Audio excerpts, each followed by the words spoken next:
First, I want to give just all praise and honor to my Lord and Savior, Jesus Christ. If it was not for him, I would not be standing here today.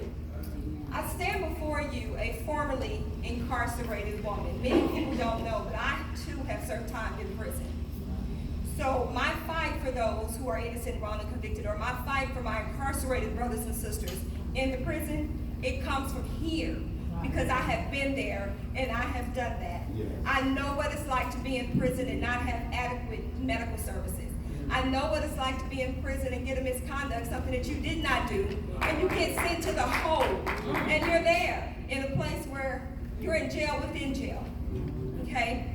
Many people say, Latara, why do you push? Why do you fight so much? Well, I just don't stand before you, a formerly incarcerated woman. I stand before you also a mother who was like Rosie McIntyre, who had a son, or like Ricky Kidd, who was innocent, wrongly convicted. My son was innocent and wrongly charged of capital murder in the state of Texas. No mother wants to get that phone call at 4 o'clock in the morning, and you hear your son crying, Mom, I'm in jail. And I'm thinking of the traffic ticket. What are you in jail for, Brian? Here we go again. You pay your tickets. No, Mom, they charged me with murder. No mother wants to get that phone call. My heart literally dropped into my stomach. And being a young mother, as you heard, I have 8 children, 30 grandchildren. So I had children young.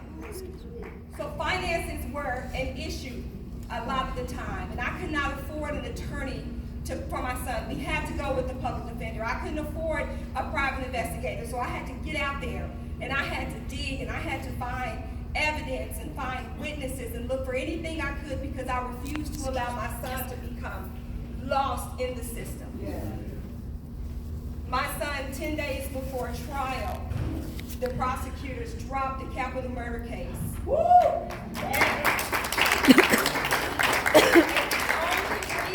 The only reason that they dropped it is because I pushed, I advocated, I investigated, I called people, I emailed people, you name it, I did it. So I want to encourage anyone in here today who has a loved one who is incarcerated. I know we have a couple of mothers here, those who are, their sons are innocent, wrongly convicted. I just want to stand before you today and encourage you to continue to push. Yes. Do not give up, continue to push. Because your child's day will come like Ricky Kidd's day came, like Daryl Burton's day came, like Lamont McIntyre's day came. It will come. You cannot give up. So standing before you today, everything you see the Casey Freedom Project doing, it is because that is either that's a trial and a tribulation that I've walked through. Having a son who was wrongly charged with capital murder, being in prison. Prison, you guys, can be a difficult place. And it is very hard. I cannot imagine. I went to prison for something I did do. But I cannot imagine being in prison for something that I didn't do and doing multiple years, decades, like Mr. Burton and Mr. Kidd did, or even Mr. McIntyre.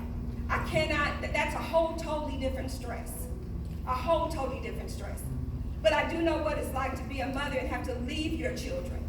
I do know what it's like to come out of prison and you don't have anything because you lost everything while you're gone, and so now you're homeless with your children and you're in a homeless shelter. I've been there and I've done all that. So everything that we do with the Casey Freedom Project is birthed from my pain. It's birthed from my trials and tribulations. And we will continue to be a fighting force. Amy McGowan's and other prosecutors like her, we're coming for you. We're going to get you out.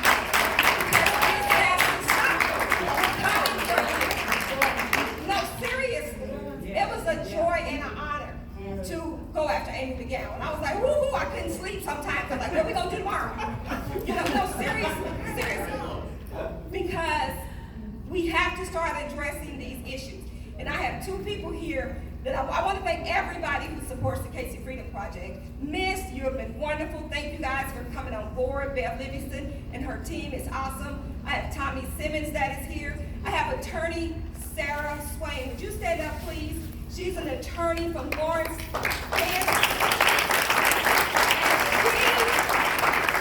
has been on the battlefield with us, and I so appreciate her for that and her support. Most definitely so. And before I end, I want to say something to my daughter. KK, can you stand? This is my daughter, Kate, and she is my youngest of 8.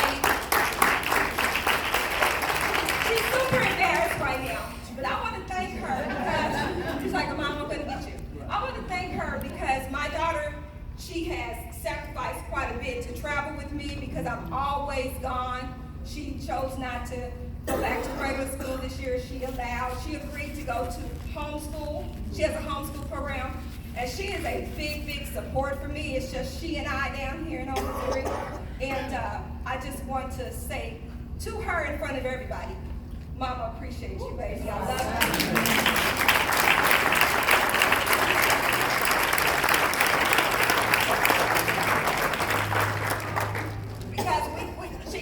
When I say we sacrifice a lot, we do. I'm like Miss. I don't accept donations and things as such. I fund things from what I have.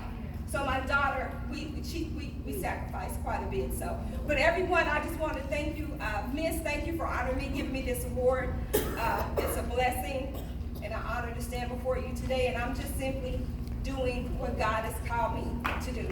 Everyone have